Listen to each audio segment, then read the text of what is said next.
காதல்தான். இது போகும் வழியோ வெற்று பாதை, திரும்பும் வழியோ வெற்றி பாதை. விரும்பிய இதயத்தை அடைந்திடும் பயணம் இது.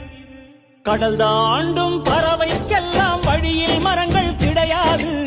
ஆனாலும் கண்டம் தாண்டும் சிறகுகள் வலிக்காது. மலையேறும் எறும்பின் கால்கள் வெயிலை மிதித்து உடையாது. மனதோடு காதல் வந்தால் மனிதா தடையேது.